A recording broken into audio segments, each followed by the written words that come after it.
Friday night in Camas, we talked to a couple of players with just one game left in their regular season. Also, three-time defending champs with a whole lot of new faces. We talked to the Park City hockey team as they are kicking off their season. And finally, getting ready for ski season, Maddie Evans shows us some ways to keep the environment clean while waxing our skis. It's a brand new episode of The Scoreboard, and it's coming up right now.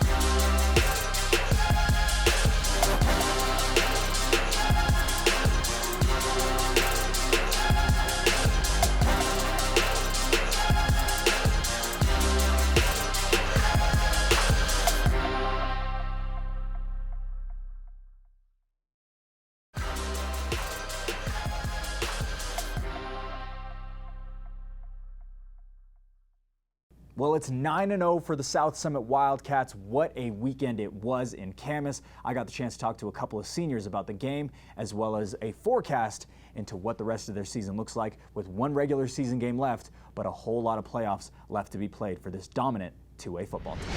Hey everyone, right now we are joined by Braden Ossethorpe, who's really stepped up tonight here in this win. Hey Braden, how you feeling, man? I'm feeling good about the win. You know, I think we could have played a little better offensively, but defensively, we stepped up tonight, and I think it was a good win overall. What was the team saying when Kelly went down? You know, it was pretty emotional. He's a really good player for us, and it's tough to lose a guy like that, and everybody was a little bit down. You stepped up in an unbelievable way, scored a couple touchdowns, played incredibly on the defensive side of the ball. I mean, can you just tell me what kind of happened? What was your spark here tonight?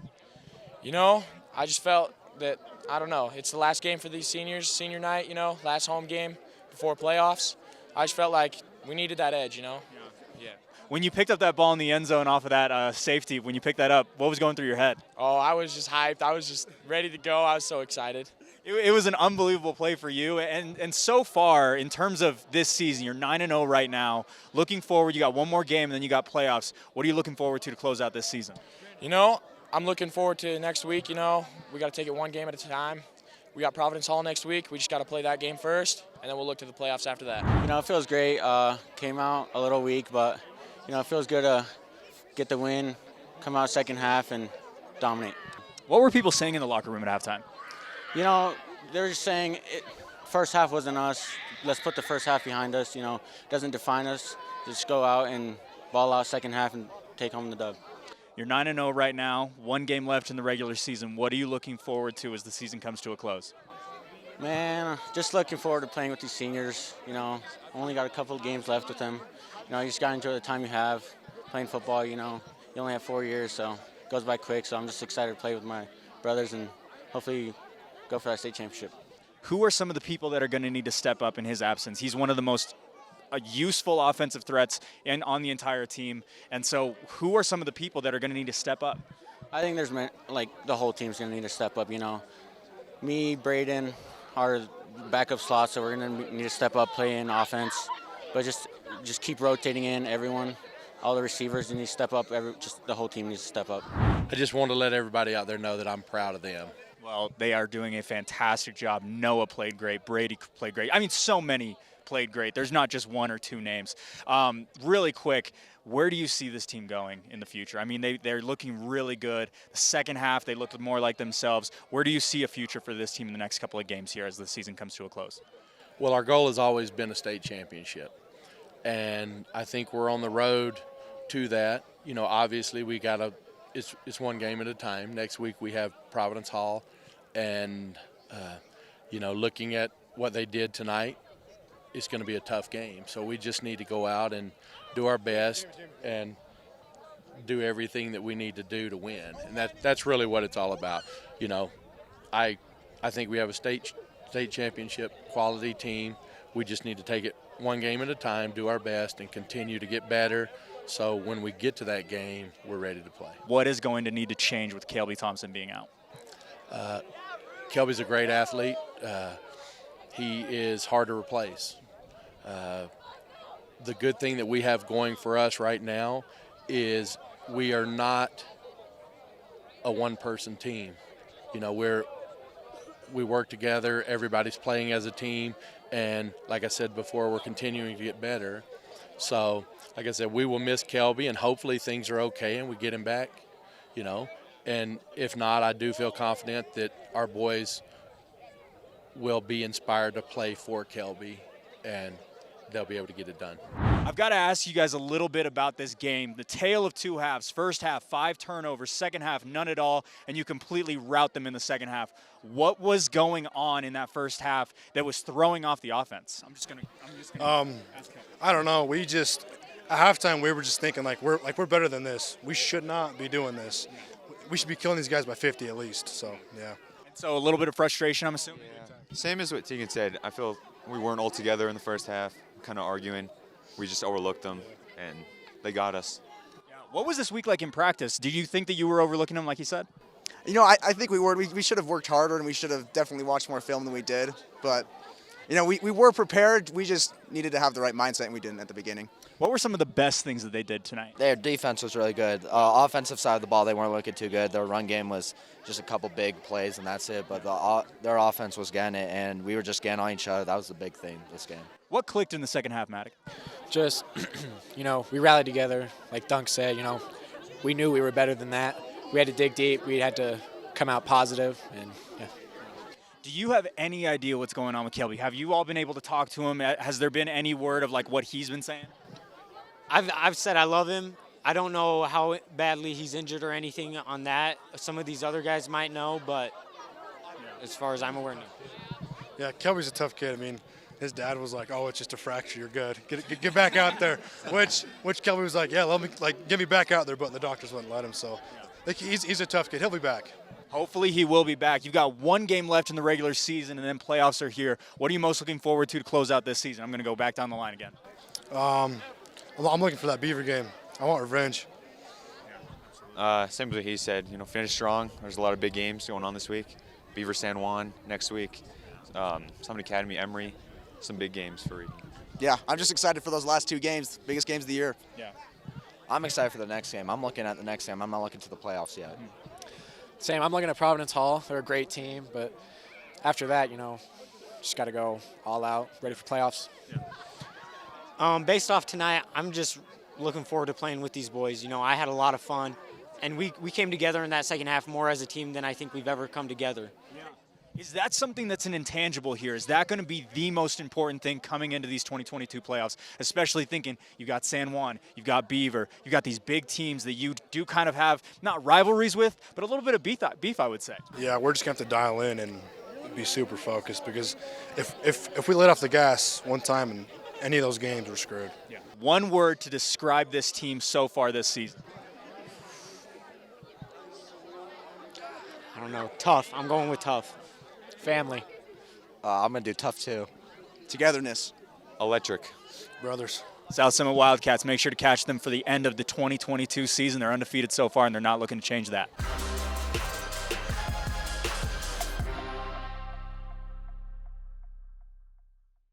Something we talk a lot about here on the scoreboard is the pressure. Can it get to you in the game? Can it get to you on the practice field? Can it get to you when you are the 3-time defending state champions? I talked to Shane Smith, who is the new goalie for the Park City hockey team, a little bit about the pressures of this season with a brand new team and a lot of new faces.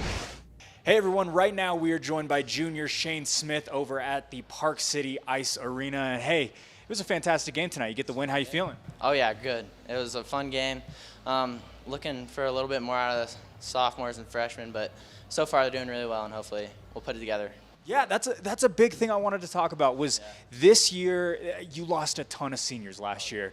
3-time defending state championships. And so this year you're kind of expected to win it again potentially, but there are a lot of young players. So what has it been like adjusting to this new roster? Well, it's kind of odd, like moving up the chain, starting as a freshman, it always feels weird. Everybody's bigger, stronger than you. Once you get up to the junior, senior years, it's like everyone's smaller. It's the exact opposite. But eventually they catch up. Like a couple more games into the season, we'll be just as good as we were last year. Yeah, and Shane, how has the season started off? You're 2-1 right now. You've only given up a couple of goals this year so far. How are things going for you personally? Personally, I'm doing all right. I expect a little bit more out of myself. Today's goal, kind of confusing off the post and bounced off me, but hopefully I won't let that happen anymore. Overall, how is the team looking? I kind of asked about you personally, but how's the team looking overall? I'm really excited for this year. Our seniors that are going on, they're really picking up the slack that we're losing. Yeah. What has it been like? You obviously are replacing a legend on this team in Colton McIntyre. Absolutely. And so what has it been like kind of jumping into the role of being the goalie for a team that has won 3 state championships in a row? Extremely scary. Last year at the end of the year, I was scared for my life that this season would be coming, but I'm really excited. Following after Colton is one of the hardest things I've ever had to do, and hopefully I can keep up. Well, have you been able to talk to him? Did you get to learn a lot from him over the years? Absolutely. Last year, every practice he could make it to, he taught me, he showed me how to do things, and it really helped a lot. How long have you been playing hockey? I'm just curious. I've been playing, this is my 6th year. Okay. So not since I was little, but like 9, 10, around there. And so with this team and how things are going right now, where do you think the talent is at? Where do you think the skill level is at? Do you think you're as good as you were a year ago, 2 years ago, or do you think there's a lot of work to be done?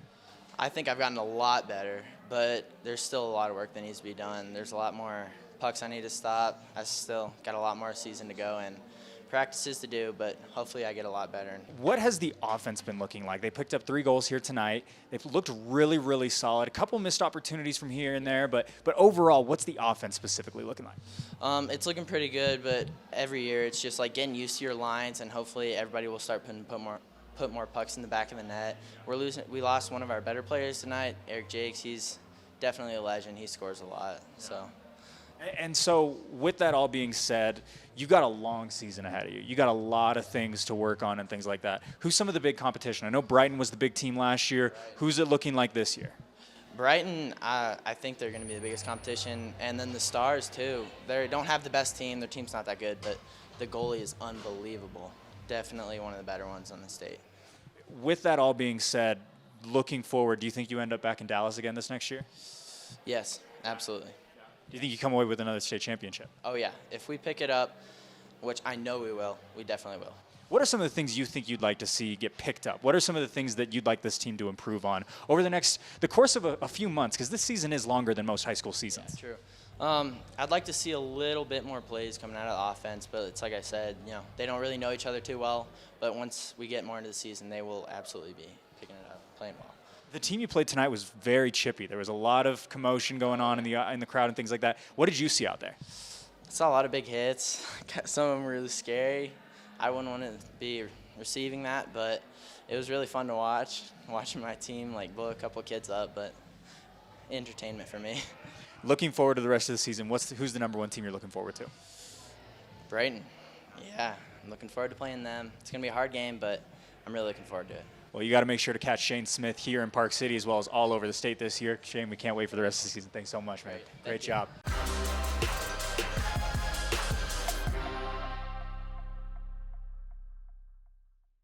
Well, ski season is just around the corner. I know I cannot wait, as well as so many others here in the Wasatch Back, as we have some of the most beautiful mountains in the entire country. But we want to make sure that we are keeping our environment safe. Maddie Evans had the opportunity to talk a little bit about how to keep our waxes clean from the environment and a whole lot more. Let's take a look. One of my favorite things in the entire world is getting out and enjoying the snow and our beautiful mountains. But when you think about that, you don't always think about the wax on your skis or the things that you're using to protect your clothing and how it could have an impact on the environment. Well, Toco has taken a lot of steps forward to make that not a thing, where we're protecting our environment but enjoying it to the fullest. And I've got Ian Harvey joining us to give us some more information on how they came up with this incredible product. Thank you so much for joining us, Ian. Thanks for having me. I am so excited. We're getting so close to ski season. Finally being here, the snow is falling, we're seeing a lot of precipitation here, and so as we get closer and closer, you think about that water runoff that comes in the springtime, and I have never thought about what my ski wax could do to the environment. Yeah, that's been a topic that has been really prevalent lately. The fluorine in wax is proven to contaminate to a small extent water tables and so on. So the ski industry has taken steps to eradicate that problem. which is something that you guys are really focused on. And so as we're talking about the differences in ski wax, let's talk about the difference in just performance wax and then something that would go into like a professional ski racer's wax and how your product can do both. Yeah, so fluorine or fluorocarbons has been a staple for race waxes for many years now, since the mid-'80s. And that's been the problem child for the ski industry and wax and the environment. We've had a project for about 10 years now. We've been trying to find alternative substances that work very well instead of fluorine to replace it, you could say. We've come up with a strategy. We call it triple X, but basically there's an anti-static element, there's a durability or hardener element, and then there's a hydrophobic and super slippery element. And those three elements combine to call what we call in Toco world triple X. And we've tested hundreds of different substances for each one of those elements, and then in different proportions. And we've come up with some waxes that have been testing on the World Cup. We tested in the World Cup last year in every discipline and every venue. And they've been parallel or quite close to the fluorinated race waxes of the past. So we're very excited about that, both because of the environment and also because of the waxers themselves. We all are waxers. And then in principle, because we all love and enjoy the outdoors as much as anyone else. Well, and it's really important. A lot of people don't understand how often they should be waxing their ski gear or their snowboard gear, and especially because you want to treat that base like you would treat your skin with that porous base. You want to do it while it's warm, you want to get it to set in there, and then you want to just like lightly remove that thick coating on it. And so if people are going to use your product, how often do you recommend that they wax their equipment? So the way I look at it, that's more of a personal standards decision. Or there was a study done about 20 years ago worldwide, especially in Europe in the Alps, and they ascertained that about 5% of the people actually wax their own skis, hot wax their own skis. And so once we ascertained that, then we decided we need to make waxing easier for people. So we have a whole line of waxes that are liquid spray-ons and liquid rub-ons, as well as solid rub-ons, not just hot waxes. And that's for the other 95% to make it easier for them and more affordable for them as well. So we have the whole broadband of easy to apply waxes to hot waxes to race waxes, etc. Which is incredible, because a lot of things that people don't know about getting their skis waxed is there's a different color for the different temperatures. So you kind of have to switch your wax as you're switching maybe what you're doing, where you're going, the skiing, the terrain, and all of that. And so you guys offer all of those different products, correct? Yeah, and that's a really important point, because if you want to have your skis turn the way you want them to, as well as slide the way you want them to, you need to have wax that's appropriately arranged or appropriate for the conditions. And a hard wax such as blue it minimizes dry friction from cold. So it basically makes the skis slide where there's no free moisture in the snow, where you just have very hard, sharp crystals. It makes the base harder than the PTEX material.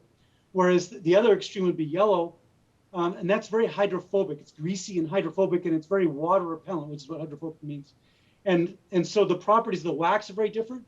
And when you hot wax, you change the properties of your ski base to accommodate the factors in the snow that need to be neutralized to make the skis both slide well and turn well.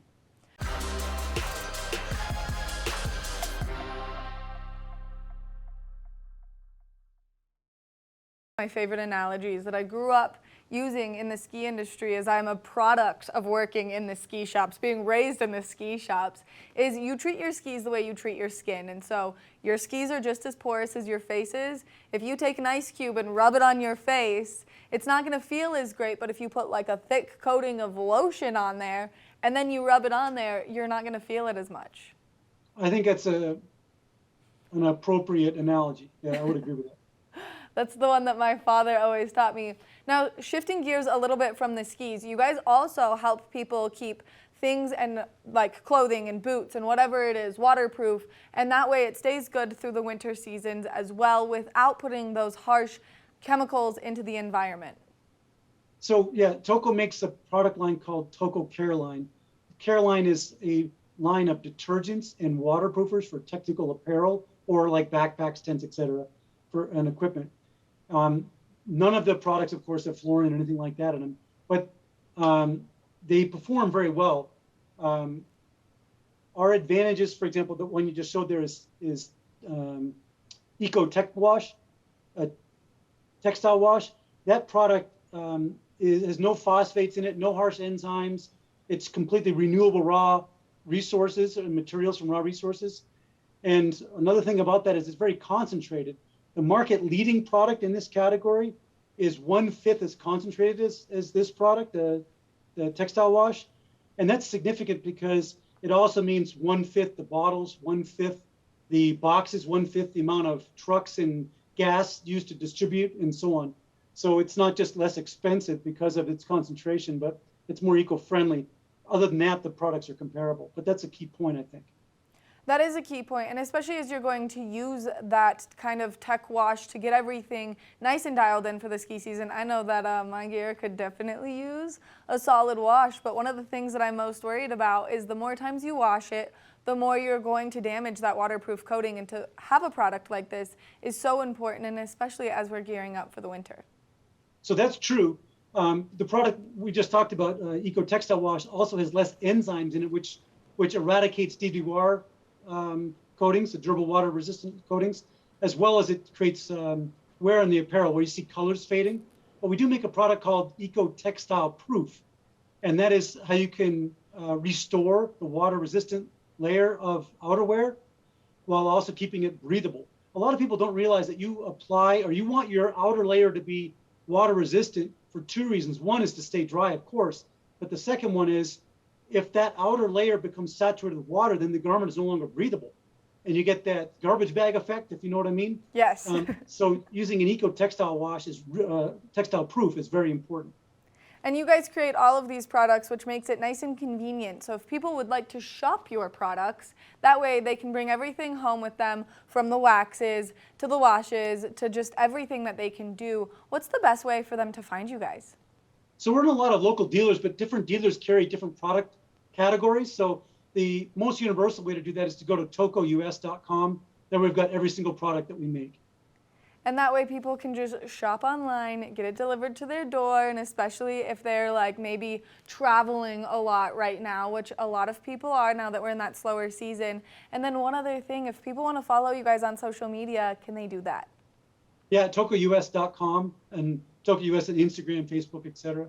One point about the TocoUS and local dealers, which is very important to me, and I think most of us, is we have a system where if a person purchase a product on tocous.com, local dealers, we have a system to accommodate this. Local dealers have the opportunity to claim and fulfill that order if they have the product. So it's kind of the best of both worlds, where you have every product we make and local dealers have the opportunity to claim and fill that order.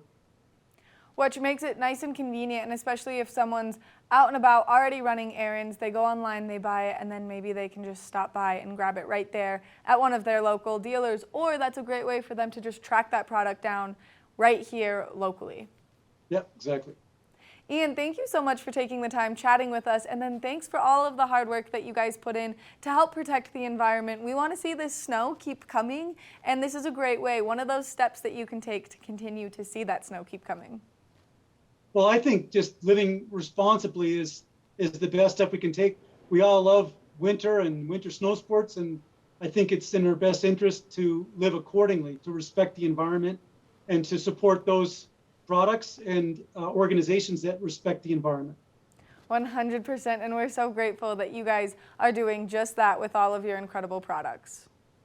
Thank you very much. I appreciate it. Thank you so much for watching the Scoreboard. No episode on Friday, but we will be back the following Tuesday with a whole lot more sports coverage of the Wasatch back as these fall seasons are quickly coming to an end. For Brent Martindale, Maddie Evans, I am Blake O'Rourke, and we will see you all next time.